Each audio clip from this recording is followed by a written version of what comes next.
Saya Bob, seorang misionaris kota. Ini adalah obrolan iman Kristen kita. Apa kabar? Semoga Anda dipenuhi dengan anugerah dan damai sejahtera dari Allah Bapa kita dan dari Tuhan kita, Yesus Kristus. Kita masih dalam seri Hidup dalam Keselamatan. Kali ini kita akan membahas tema difilter dan disaring. Episode keempat dari 5 episode yang direncanakan. Hidup dalam keselamatan berarti kita difilter dan disaring. Kok bisa? Oh, bisa dong. Karena kita sekarang punya hidupnya Yesus, tapi kita masih hidup dengan tubuh yang lama. Jadinya ada mix, percampuran antara hidup yang bersih dan suci miliknya Yesus dengan kebiasaan-kebiasaan yang kotor dan najis milik diri kita sendiri. Kita difilter dan disaring supaya yang muncul ke outlet hidup kita sehari-hari adalah hidupnya Yesus, bukan kebiasaan-kebiasaan jelek itu. Kita biasa dengar istilah dikuduskan, disucikan, dimurnikan. Seperti emas yang dimurnikan, biasanya dalam proses pemurniannya ada kandungan-kandungan lain selain emas yang terpisah dari kandungan emas murni.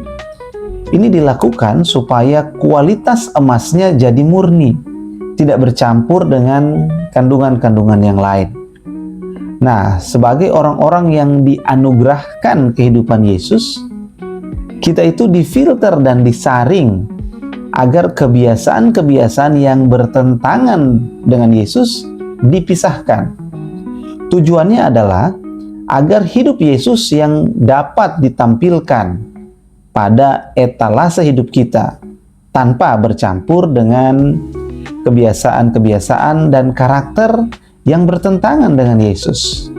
Dengan kata lain, kualitas hidup kita menjadi berbuah lebat sesuai dengan kehendak Tuhan saat kita difilter dan disaring. Apa saja yang difilter dan disaring?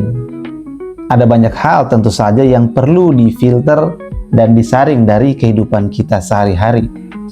Mulai dari pikiran dan perasaan sampai dengan sikap dan tindakan kita perlu dimurnikan seperti emas. Tujuannya adalah agar hidup Yesus tampak melalui apa yang kita pikirkan, rasakan, sikapi, katakan, dan lakukan. Kita bisa bertanya, apakah saya hidup mengikuti kehendak Tuhan atau menuruti nafsu diri dan ego saya sendiri? Nafsu diri dan ego kita selalu bertentangan dengan kehendak Tuhan.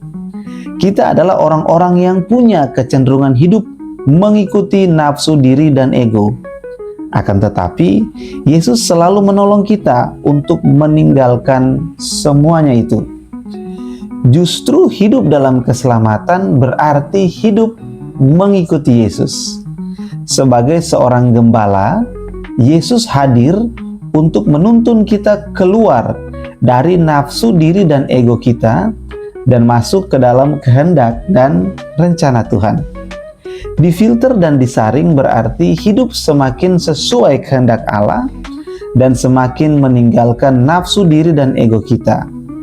Inilah perubahan yang dikehendaki Tuhan dalam hidup kita, yaitu ketika kita meninggalkan hidup yang berfokus kepada diri sendiri dan mulai melihat Tuhan, kehendaknya dan rencananya sebagai tujuan hidup kita yang baru. Supaya kita bisa berkata seperti Rasul Paulus dalam Galatia 2, hidupku bukannya aku lagi, tapi Yesus yang hidup di dalam aku. Anugerah Tuhan kita Yesus Kristus dan kasih Allah dan persekutuan Roh Kudus menyertai Anda. Amin.